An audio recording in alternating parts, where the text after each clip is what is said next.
Bueno, ya lo presentó aquí mi compañero, así que ya le dejo la palabra a Javier Casarruda, CEO de PwC. Él va a explicar un poquito la metodología que vamos a utilizar, un poquito diferente, pero ya se lo explica. Javier. Bueno, ¿qué tal? ¿Cómo están?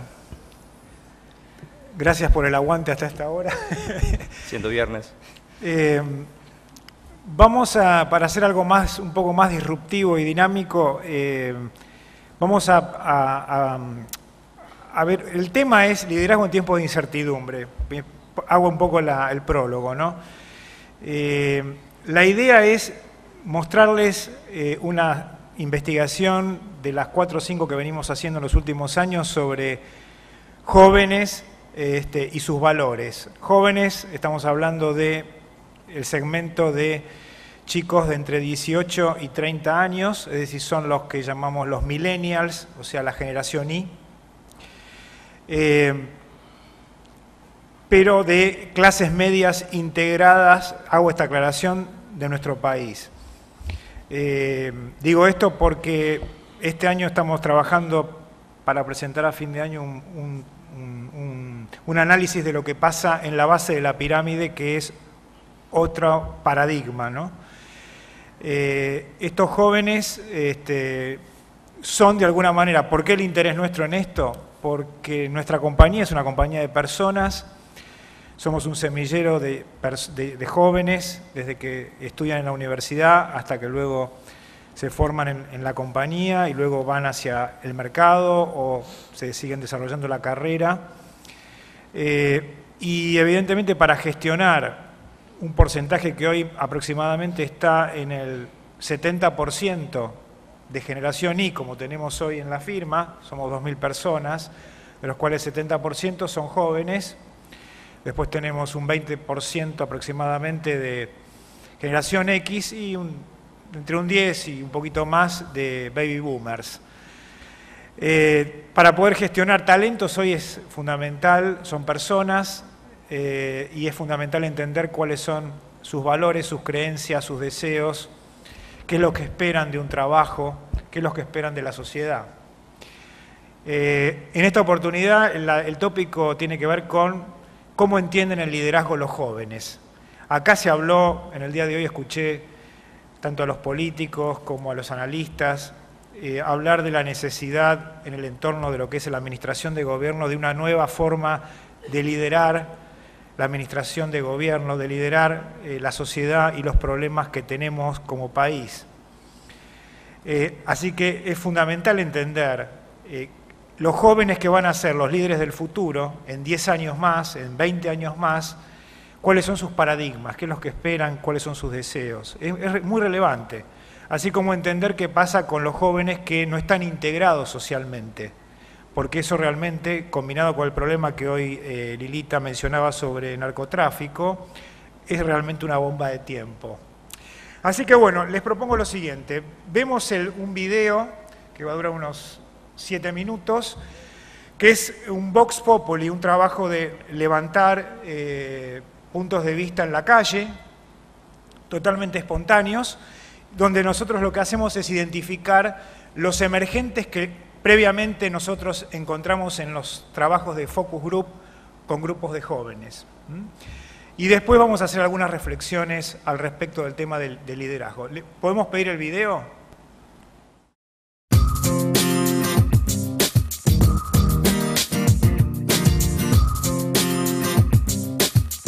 El jefe no necesariamente es líder. El jefe es un tipo que está en una posición de coordinación, pero simplemente porque es el cargo y un rol que ocupa, ese rol está pago, con lo cual no tiene un sostén natural elegido por la gente, sino que es simplemente una persona que ocupe ese rol y por lo tanto no necesariamente la gente lo sigue porque esa persona les resulta inspiradora, sino solamente por ser su jefe. Un líder es más bien un guía y un jefe sería quien te pone las restricciones. El líder puede ser un compañero que en el grupo por consenso lo eligió. El jefe tiene una categoría de jefe en la empresa. Creo que un jefe te obliga a hacer cosas y un líder pide que lo acompañes. Me parece que tiene la capacidad de atraer a las personas en cuanto a palabras, en cuanto a saber qué es lo que se necesita, ¿no? Ir por la necesidad de las personas. Que tenga carisma, Que haga las cosas bien, que logre una empatía con el otro, que se fije en lo que estamos necesitando, o sea, en lo que nos haría bien a todos. El líder del mañana tiene que tener muy presente al compañero, ¿no? Para que ese me signifique y yo lo signifique y nos signifiquemos mutuamente desde una figura de igualdad, ¿no? Ser conciliador, coordinar bien un grupo, escuchar todo, tratar de no imponer su idea. Tiene que escuchar, tiene que ser creativo y flexible. Que saca lo mejor de las personas. Debe tener lealtad. Para decir la verdad y demostrar lo que está diciendo. Siempre la honestidad sobre todo. Para mí un líder que me marcó fue mi abuelo. Él me demostró por sabiduría, por forma de ver las cosas, por consejos, que es la persona con la cual yo me siento identificada y bueno, me marcó mucho. Me parece que un buen líder tiene que tener esas dos herramientas, tanto la formación técnica y teórica como la experiencia, porque si uno no lo hace, no lo aprende. Un líder como un ideal, ¿no? O sea, no tiene que ser un líder físico, puede ser un ideal y siempre uno está creyendo en algo. Más que buscar un líder, hay que buscar una solución en conjunto. Preocuparse por el otro, ¿sí? El ponerse en el lugar del otro. Para mí ese es el valor más importante. El compañerismo, el compartir, un poco abrirse a un otro, ¿no? No se puede ser buen laburante y mala persona a la vez. No se puede separar el trabajo de la vida porque, o sea, trabajamos para poder vivir. Ponerse una meta, no importa cuál sea. Hacer lo que a uno no le gusta, la verdad es que es más o menos una cárcel. Si no me gusta lo que hago, encontrarle otra vuelta o tomarlo como un desafío y pensar cuál es el sueño de uno. Digamos, más allá de cobrar por lo que haga, poder también tener un trabajo que sea de solidaridad, que me llene a mí. No regirse por dogmas, me parece muy importante. Ni religiosos, ni políticos, los dogmas creo que no sé si sirven para algo. Creo que la función de las instituciones es de alguna manera direccionar la sociedad. Si las sociedades van cambiando, las instituciones deben como de alguna manera hacerse eco. La familia antes sí, el líder era el viejo. Hay que hacer lo que hizo el viejo, pero bueno, hoy en día, qué sé yo sigo más a mi vieja que por ahí que a mi viejo. ¿Entendés? A los más grandes le cuesta al principio, pero con el paso del tiempo ya se va normalizando y la familia tipo ya no va a existir y uno va a tener dos papás, otro va a tener dos mamás, uno vivirá con los abuelos, con los tíos, y va a ser así distinto y dentro de las diferencias vamos a crecer. Creo que uno de los mayores problemas es la integración social. La gente descree, pero eso tiene que ver con nuestra historia. Todo eso hizo que la gente empiece a descreer totalmente de todo. De las políticas, de las empresas y cada uno preocuparse por lo suyo. Si nadie cree en las instituciones, el sistema no funciona. Cada vez hay más organizaciones que fomentan por ahí la solidaridad o ayudar a los diferentes estratos sociales o a la diferente gente que tiene problemas en la sociedad. Se está gestando otra cosa más solidaria, más de pensar en el otro, más de moverse por el barrio, ver qué pasa en el mundo y ver qué uno puede hacer ahí. Estamos cada vez más formados, cada vez nos involucramos más en los problemas de la sociedad, en los problemas políticos y vamos a tener más armas para defender nuestros derechos y para saber qué nos corresponde y qué no nos gusta. Yo creo que la educación se tornó mucho a lo que es el clientelismo. Se pasó al otro lado y ya no existe un respeto por quien está del otro lado, le hace el profesor. Se necesitan otras experiencias, otras actividades, no centralizarse en lo que uno hace y eso te va a dar mejor profesionalismo, sí, porque la mente se agota en un punto. Me parece que quizás las universidades privadas, al apuntar a insertar a sus estudiantes en empresas privadas, trabajan más elementos de liderazgo. La universidad pública es deficiente en ese sentido. Estudiando algo puedes ayudar. Y si no también, pero bueno, por ahí tenés más recursos. Formar líderes me parece que tiene que ver con desarrollar personas capaces de resolver problemas colectivamente. Me parece que es necesaria darla así en universidades públicas, porque son herramientas que exceden lo público, lo privado, excede, me parece, la orientación política que uno puede tener.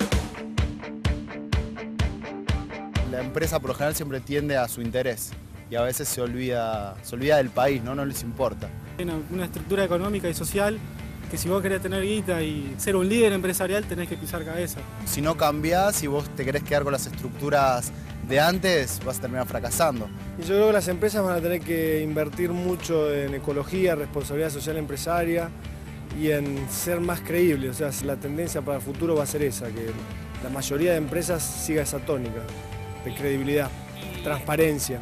Tiene que poder ver esos cambios ese líder, si no, no lidera nada. Porque si la cosa se mueve y vos no te mueves, en vez de estar adelante, estás atrás. Sé que hay un montón de empresas privadas que ahí tienen campañas o solidarias o de concientización de diferentes temas. Las empresas mismas creo que están un poco más abiertas a escuchar lo que las personas por ahí necesitan para cumplir su trabajo y dar resultados. Los jefes de antes se están extinguiendo de alguna manera. ¿Les parece familiar esto? Voy a poner acá porque sí, por si me desestructuro yo también un poco.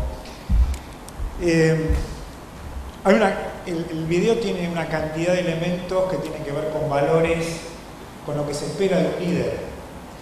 Y de alguna manera uno cuando ve el fenómeno del Papa Francisco, que tanto está en los medios y tanto se escribe alrededor de eso, más allá de la cuestión de los problemas de la Iglesia, puntualmente Constitución, tiene que ver con la propuesta de una nueva forma de liderazgo, claramente. Todo lo que están acá marcando los jóvenes sobre pensar en el otro, sobre integrar, sobre ser auténtico, honesto, transparente, tiene que ver con eso, con un modelo diferente. Ser inclusivo, escuchar, tomar, consensuar. Algo me parece que nosotros particularmente en Argentina hemos perdido. No sé, me parece, al menos yo lo vengo sufriendo eso. Para poner un poco de contexto, a ver si acierto el botón.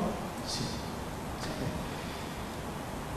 Y empiezo con una obra de arte porque a mí me gusta simbolizar los conceptos, y esta es una obra de Fernando Goin del 2006 en la Bienal de Ushuaia, que pintaba estos muelles del Beagle. Un poco la significación acerca de lo que nos pasa hoy como humanidad y como país también. Acá se habló de la palabra, se mencionó varias veces en las sesiones de hoy, que es la incertidumbre. Como dicen varios autores, la incertidumbre pareciera que llegó para quedarse. El tema es cómo nosotros aprendemos a vivir en marcos de incertidumbre que van a continuar. Y Bauman tiene varios libros escritos sobre la posmodernidad, la modernidad líquida, las cuestiones sobre los tiempos inciertos, las cuestiones sobre lo que ha ocurrido en las distintas crisis, o como él las denomina catástrofes globales, y marca el 11/9 para acá, la crisis del terrorismo, las cuestiones que tienen que ver con la inseguridad urbana, las cuestiones que tienen que ver con las pandemias o las gripes globales que se contagian, las cuestiones que tienen que ver con los desastres naturales que afectan colateralmente las economías, las cuestiones de las crisis financieras y económicas puntualmente, es decir, todos fenómenos donde pareciera que somos una sociedad global expuesta a estas cuestiones de crisis a perpetuidad, pero el punto más interesante es entender que hoy, en este mundo global hiperconectado, lo que sucede en un lugar del planeta repercute de alguna manera en otros lugares, es decir, repercute en el otro.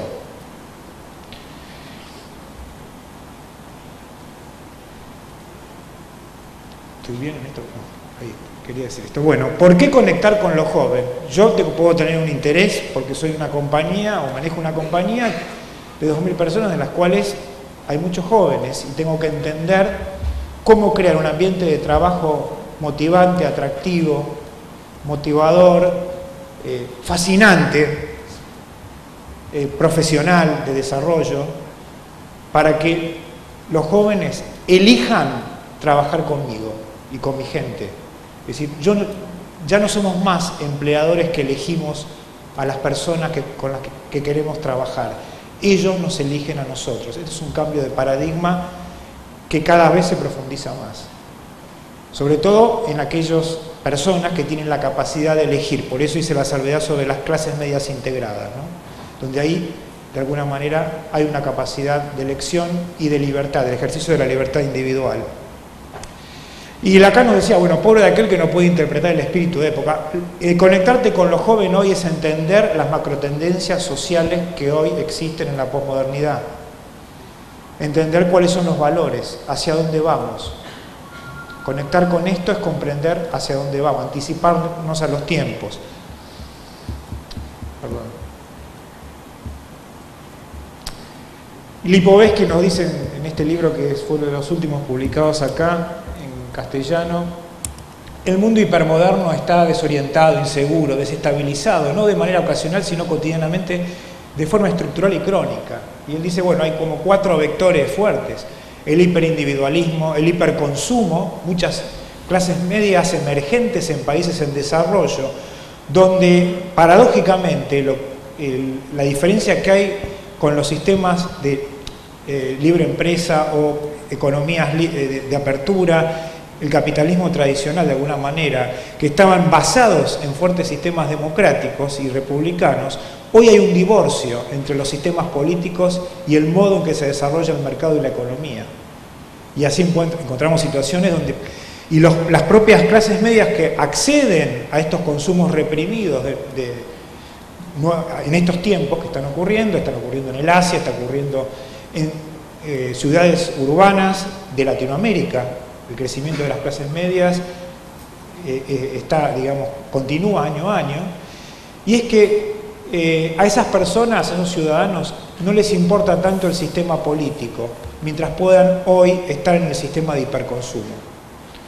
Si uno mira a la Argentina, ve que esto realmente se ha verificado, ¿no? Porque ha sido la forma de alguna manera de sostener y recomponer el concepto de clase media, de acceso a determinadas cuestiones que hoy forman parte de la identidad, diría yo, de las personas, como la tecnología, la cultura, el mundo cultura que nos atraviesa, que es global, pero tensiona porque en cada localidad hay una tensión entre lo global y lo local, o sea, las minorías están, la tensión sobre el multiculturalismo está. Pero de alguna manera estos 4 pilares que menciona Lipovetsky sobre el hiperconsumidor, el hipercapitalismo de alguna manera como sistema que está globalizado, aún países que no lo eran, están entrando en el mismo sistema, como el caso de China fuertemente.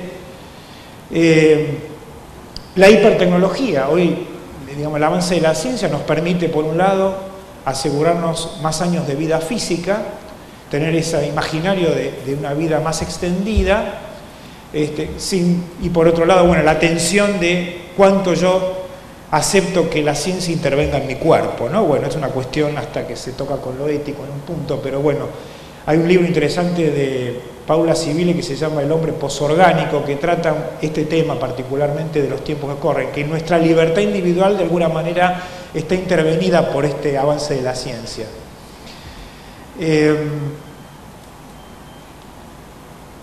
¿Cómo ven los jóvenes, cómo recorren esta incertidumbre, los jóvenes? A través de lo que ellos denominan un surf existencial. Es decir, van arriba de una tabla, no quiere decir que van a la deriva, pero saben que es inestable el piso y uno está permanentemente en su vida, de alguna manera ensayando y probando. Si para un lugar va bien, retrocedo; si va mal, cambio y voy hacia otro lado. Es decir, de alguna manera no sufren una angustia como podría ser la nuestra, que nos formamos en una lógica lineal de la vida, es decir, nacíamos, íbamos a la escuela, nos formábamos, teníamos un mandato familiar estructural, íbamos a la universidad, empezamos a trabajar, formábamos nuestra familia y por último, bueno, nos retirábamos y disfrutábamos un poco hasta morir, digamos, ¿no? Entonces, esa lógica lineal hoy se quebró, justamente por los paradigmas de la inseguridad y la incertidumbre que hay. Estos jóvenes nacen en incertidumbre, en un mundo incierto. Entonces, la cuestión es, el deseo es el hoy. Ya el futuro no me tracciona el presente, sino que lo que está hoy en mi vida categóricamente es cómo vivo el presente, y lo tengo que vivir de la mejor manera posible. Y esto yo lo verifico en los jóvenes que trabajan con nosotros, que de pronto gente que tiene oportunidades de carrera, anda muy bien, son jóvenes de 24 años, y de golpe aparecen en la oficina de uno y le dicen: Javier, me voy. Y le digo: ¿qué pasó? ¿Qué te pasó? ¿Hubo algún problema? No, conocí a mi novia acá en la oficina y nos vamos de mochileros a Europa. Entonces, esto es esta cuestión, ¿no? De el vivir el hoy en forma intensamente, el deseo de vivir hoy no está puesto hoy en la meta del futuro que nos traccionaba a nosotros de alguna manera, que estamos adheridos a un paradigma de certezas. digamos, la lógica del ser, esa identidad construida fuertemente en determinadas cuestiones de lo que yo quiero ser en el futuro, hoy no es más, es la lógica del estar, es vivir lo experiencial. Bueno, qué sé yo, hay autores como Bauman que mencionan, bueno, la vida hoy se concibe como una obra de arte, no una obra de arte indestructible y que no se modifica, sino como una experiencia, como las antropometrías de Yves Klein en París en el año 62, digamos, esa cuestión de las performances que nacieron en aquella época con la evolución del arte contemporáneo. Así es la concepción que los jóvenes tienen de su vida. La autenticidad, y ahí en el video salía, es un valor de época. Uno no puede decir cosas que no son, que no se verifican. Uno tiene que actuar consistentemente. Lo que dice, lo que promueve, tiene que ser parte de lo que uno como líder realiza de su vida. Porque hay, inclusive en la relación con el trabajo, ya no hay distinción, nos convertimos en trabajadores, salimos y volvemos a nuestras vidas privadas. Es como que trabajamos como vivimos, vivimos como trabajamos. Somos una unicidad, hay una unicidad del ser. Digamos, esto es la autenticidad de la que estamos hablando, ¿no? En este contexto cambiante, fíjense, por ahí también lo decía algún chico, mi referente fue mi abuelo. Hay otra, en un focus group, me acuerdo, esta porque me hizo reír, yo lo estaba viendo en la cámara Gesell, y una chica le preguntaba, ¿cuál es tu referente? Mira, si me preguntás hace 15 años, era Guns N' Roses, hoy es mi papá. Es decir, el círculo emocional cercano es donde se construye hoy, donde hay confianza, se desarrolla la confianza. Los vínculos, por supuesto, familiares ampliados, ¿no? Como se concibe hoy una familia ampliada, el círculo emocional de amigos, etc. Eso es lo que está hoy como lugar donde se recrea la confianza. En la encuesta última de Trust Barometer, que es de Edelman, que hace todos los años, este año un poco ellos ponen como una designación a cada de los emergentes en general y hablan de nuevos liderazgos, justamente, la humanidad buscando nuevos liderazgos. Cuando se mide la confianza pública en los distintos países del mundo, realmente hay una brecha enorme entre la confianza que se tiene en los gobiernos, o sea, hay una gran cantidad de países, más de la mitad de los países encuestados, cuya gente es detractora, cuyos ciudadanos son detractores de sus propios gobiernos, no confían que sus gobiernos puedan resolver los problemas sociales. O sea, lo que nos puede pasar a nosotros, con muchas cosas que escuchamos aquí estos días, le pasa a otros países del mundo. Digamos, la creencia en las grandes salvaciones colectivas de la humanidad a través de las instituciones que tradicionalmente fueron creadas a partir de las grandes guerras, hoy está en tela de juicio. Que por otro lado, que es un dato, pero también es una oportunidad.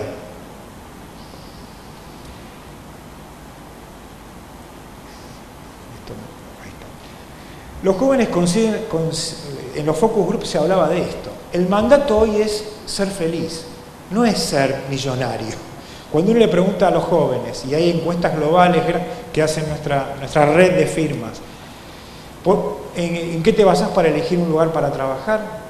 Lo primero no es el dinero, lo primero es que yo me pueda desarrollar, que tenga autonomía, que pueda ser de alguna manera el dueño de mis propios proyectos, que tenga flexibilidad, que pueda yo trabajar en este proyecto, pero también tener otras cuestiones que hacen a mi vida personal. ¿Sí? Y que sea un ambiente donde los valores personales míos estén linkeados, están amarrados con los valores del lugar para el cual yo trabajo.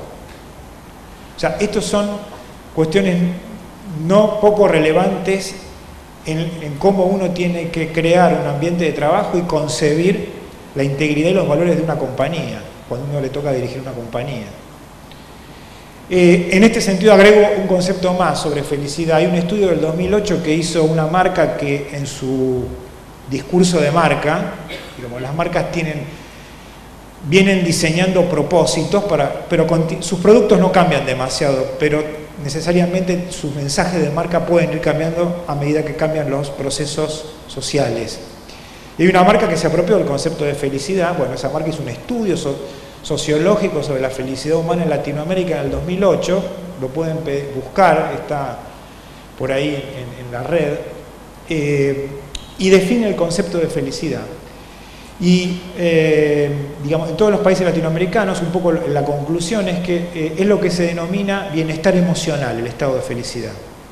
La felicidad es un estado de conciencia, es un trabajo, es una forma activa de búsqueda. Consiste en tener un concepto de energía positiva en todo lo que uno hace, estar activo y crear relaciones emocionales fuertes. Digamos, es un trabajo el estado de felicidad y de bienestar emocional. ¿Y cómo lo significaban las personas encuestadas y sobre todo las mujeres, que un poco tienen el rol natural de su género de portar la construcción y el sostén emocional del hogar, de las casas? Estando en familia, compartir una mesa en familia con mis parientes, con mis hijos, con mi mujer, con mi marido. O sea, simbólicamente lo mostraba en esa imagen. O sea que el componente emocional es muy relevante.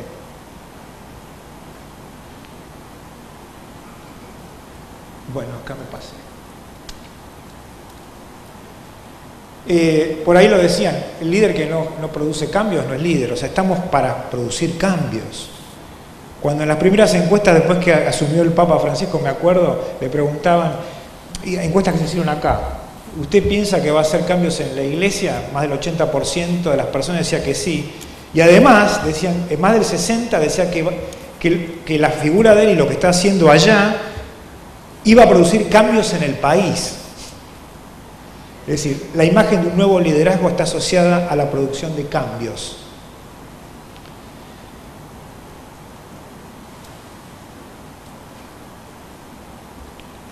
Y por ahí también decía las características del liderazgo, algo que yo lo puse como, es un artista, sí, hablaban de flexibilidad, hablaban de diversidad, de la aceptación del otro. Los artistas de por sí, el psiquismo creador, muy bien estudiado por Freud, que decía que el arte permite construir otro tipo de realidades, o mismo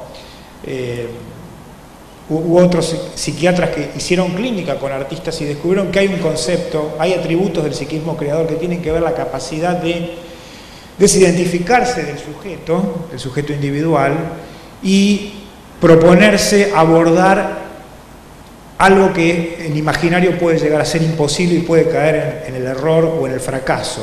O sea, abordar la barrera entre lo posible y lo imposible y construir una nueva realidad. Digamos, esa es la visión que hoy un líder en tiempos de incertidumbre tiene que tener. Es decir, producir cambios, definir una huella personal en lo que uno hace, qué es lo que va a dejar para que otros tomen la posta. Construir relaciones de forma horizontal y vertical sólidas, porque eso es como hoy el compartir, el co-crear es la tendencia global. En la encuesta de CEOs de Davos global hay una tendencia cada vez más creciente en los hombres que manejan compañías alrededor del mundo de que el nuevo paradigma no es adquirir empresas, sino crear alianzas colaborativas.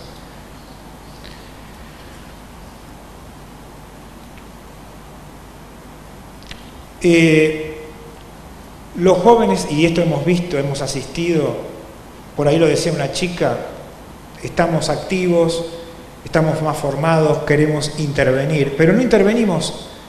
Cuando uno les pregunta sobre la política, de alguna manera hay un cierto rechazo o ajenidad respecto de la estructura política tradicional configurada a través de partidos políticos porque lo ven estructurales y de alguna manera jerárquicos. Y hoy las estructuras jerárquicas están en decadencia. Hoy el manejo, el gerenciamiento es horizontal, entregar responsabilidad y pedir cumplimientos y resultados, pero dar libertad para eso. Daniel Pink dice, hay tres cosas que nos motiva hoy. ¿Nos motiva la zanahoria de premios y castigos? No, hoy nos motiva tener autonomía y ser dueños de nuestros proyectos. Tener excelencia en lo que vamos, cada vez mayor en lo que vamos haciendo, es decir, poner la vara cada vez más alto y sentir que la vamos poniendo objetivos más arriba de mejora. Y la última, que es la más importante, tener un propósito. O sea, lo que hacemos tiene que tener un propósito. Hoy estamos acá en este congreso porque estamos viviendo una experiencia interesante de 2 días de puesta en escena, una performance sobre la realidad económica, social, política. Y esto es nuestro propósito estos días, dedicar el tiempo a esto, para entender, estar conectados, estar activos, entender la lógica contextual y hacia dónde vamos, ¿no? Entonces, y los jóvenes dicen, son instituyentes. Un emergente fuerte de este trabajo es que los jóvenes son instituyentes, están demandando instituciones, nuevas instituciones, no las que venían con ese formato, con ese fromallo, no, otras, donde se recreen ciertos valores y que tengan estas características que ellos identifican en los líderes personales. Cuando les preguntamos sobre, dentro del marco institucional del Estado, fíjense, esto era clarísimo. Percepción del presente prima el egoísmo. Percepción futura demanda de mayor calidad institucional y modelo consensual. O sea, acordar hacia dónde vamos. 4 o 5 ideas clave hacia donde tenemos que poner la prueba. No debería ser tan difícil, ¿no? Fíjense que para los jóvenes no es difícil. Se viraliza un objetivo en 3 días por las redes sociales y salen a la calle en busca de ese objetivo. Primero se construye virtualmente, en este blurring world donde lo virtual y lo real no tiene barreras, y después se ejecuta el acto, la puesta en escena física donde pongo el cuerpo.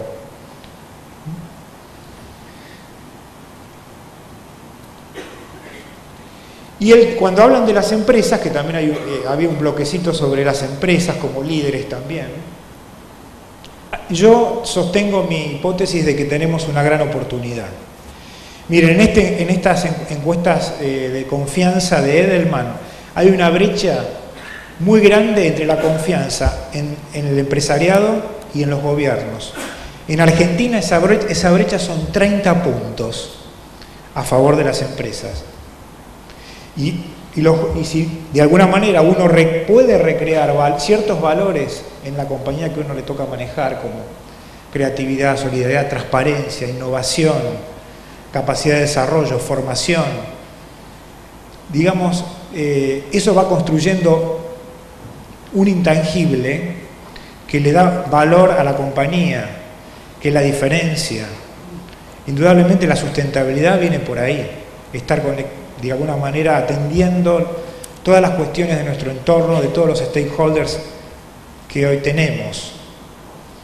Y eso los jóvenes lo tienen clarísimo, ¿eh? Miren, nosotros con otras compañías, con 10 compañías éramos en total, fundamos la Fundación Caminando Juntos en Argentina, United Way, y tenemos año a año cantidades de jóvenes que se suman al voluntariado.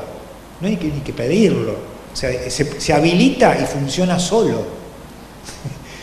Entonces, digamos, el líder de hoy tiene que ser habilitador, tiene que motivar a la acción, tiene que dar libertad y dar espacio. No es más controlar a las personas. Bueno, y para terminar, voy a terminar con algo, digamos, alentador, que está en un librito de Bauman que se llama El arte de la vida, es chiquitito, de rápida lectura, es muy interesante, porque a pesar de todo lo que él críticamente explica acerca de las pérdidas institucionales, del divorcio entre el poder y la política, una serie de cuestiones que él viene planteando en lo que está pasando a nivel global y justamente la falta de liderazgos, él dice, por mucho que uno intente lo contrario, la vida se vive en compañía de la incertidumbre. La vida humana consiste en una confrontación perpetua entre condiciones externas y los designios de sus autores, que es una palabra mixturada entre autores y actores. Sus objetivos, superar la resistencia y remodelar la realidad según su visión de buena vida. Es decir, depende de cada uno de nosotros. Cuando acá hablaban de, cómo cambiar, cómo generar modelos de gobernabilidad diferentes, de administración diferente, cómo atender los problemas sociales que tenemos, cómo avanzar como país, depende de cada uno de nosotros. Y estos problemas de apatía y demás se reflejan en todas las organizaciones. Yo cuando tomé la posta hace 2 años en la compañía, Quebrar el statu quo vigente es un tema cultural fuertísimo, porque priman los estados de comodidad. Y hoy no estamos para hacer la plancha, ni como sociedad ni como empresa. Hay que activarse. Si queremos generar cambios hay que activarse. Y eso es un poco el rol que hoy yo, digamos, de alguna manera recomiendo a los líderes que les toca cualquier tipo de organización humana dirigir, orientar y coordinar. Bueno, muchas gracias.